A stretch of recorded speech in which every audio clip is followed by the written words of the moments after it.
પણ પ્રશ્નો છે, તકલીફો છે, લોકોની સમસ્યાઓ છે, એના માટે કોંગ્રેસ પાર્ટી એક સકારાત્મક વિપક્ષ તરીકે, મજબૂત વિપક્ષ તરીકે જ્યાં પણ એ પ્રશ્નો માટે વાત કરવાની હોય, અવાજ બુલંદ કરવાનો હોય, રજૂઆત કરવાની હોય કે લડવાનું હોય, એ બધા જ પ્રયત્નો કર્યા છે.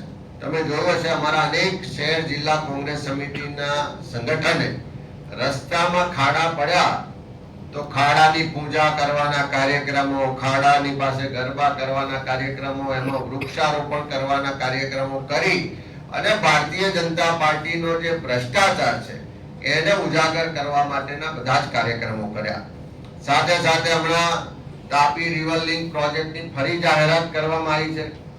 જ્યારે ચૂંટણી પહેલા ખૂબ આંદોલનો થયા, સમગ્ર આદિવાસી વિસ્તારના લોકો રસ્તા પર ઉતર્યા, તો સરકારે મતના રાજકારણને કારણે જાહેરાત કરીને પ્રોજેક્ટ મુલતવી રાખ્યો. હવે ચૂંટણીઓ પતી ગઈ, મત લેવાઈ ગયા એટલે ફરી પાછો એ પ્રોજેક્ટની જાહેરાત કરવામાં આવી છે. અને એનો પણ કોંગ્રેસ પાર્ટી બધા જ તાલુકા જિલ્લાનો પ્રવાસ કરીને, મીટિંગો કરીને જે પણ અસરગ્રસ્ત લોકો છે, ગામોના લોકોને સાથે રાખી અને આવનારા દિવસમાં ઉગ્ર વિરોધ કરશે ને પ્રોજેક્ટ બંધ રાખવા માટેની લડાઈ પણ લડીશું. સાથે સાથે સમગ્ર આદિવાસી વિસ્તારમાં અંબાજીથી લઈને ઉમરગામ સુધીના જે પણ પ્રશ્નો છે એના માટે હમણાં જ તુષારબેન અમે અમારા આદિવાસી ડિપાર્ટમેન્ટ છે પાર્ટીનું, એના હોદ્દેદારો સાથે મીટિંગ કરી આવનારા દિવસોમાં એનો પણ આખો કાર્યક્રમ તૈયાર થઈ રહ્યો છે. એક એક ગામમાં જઈ અને જળ જંગલ જમીનના પ્રશ્નો છે, અનુસૂચિત 5 લાગુ કરવાની વાત છે, પૈસા એક્ટની વાત છે, એ બધા જ મુદ્દાઓને લઈને સાથે સાથે મનરેગાનો ભ્રષ્ટાચાર હોય કે નળ સે જલનો ભ્રષ્ટાચાર હોય, એ મુદ્દા ઉપર પણ લડાઈ લડવામાં આવશે. થોડા દિવસમાં ખેડૂતો અને પશુપાલકોના જે હક અધિકારની લડાઈ છે એમને જે અન્યાય થઈ રહ્યો છે એના માટેના કાર્યક્રમો પણ થવા જઈ રહ્યા છે. જેમ રાહુલજી આણંદ આવ્યા અને પશુપાલકો, દૂધ ઉત્પાદકો સાથે સંવાદ કર્યો અને જે રીતે આજે દૂધ સંઘો, જે ડેરીઓ છે ત્યાં ભાજપના મળતિયાઓ દ્વારા કરોડો રૂપિયાનો ભ્રષ્ટાચાર થઈ રહ્યો છે. એક એક ડેરીમાં જ્યારે નોકરી આપવાની આવે તો એ ડેરીના માલિકો સહકારી પ્રવૃત્તિ મુજબ સભાસદો એના માલિક છે.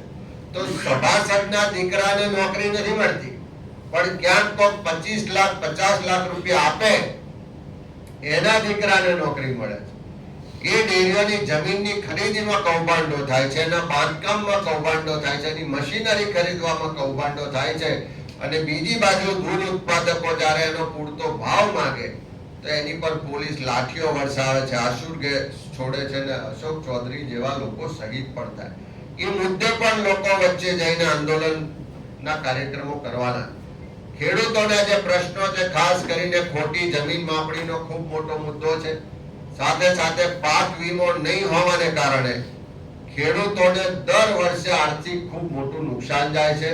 ત્યારે અમારા કિસાન સેલના માધ્યમથી ટૂંક સમયમાં એના માટેના પણ કાર્યક્રમોનું આયોજન થયું છે. એ જ રીતે મહિલા સુરક્ષા, દારૂબંધી, મોંઘવારી, નાના વેપારીઓ, નાના દુકાનદારોને જીએસટી ને અધિકારી રાજથી જે હેરાનગતિ છે, એટલે આ અધિકારી રાજ અને આ કમિશન રાજ સામે બધા જ મુદ્દાઓને લઈને આવનારા દિવસમાં તમે જોશો તો કોંગ્રેસ પાર્ટી કાર્યકરો, આગેવાનો સહિત રસ્તા પર દેખાશે અને જે પ્રજાના પ્રશ્નો છે એને બુલંદીથી ઉઠાવીશું પણ ખરા ને એના માટે લડીશું.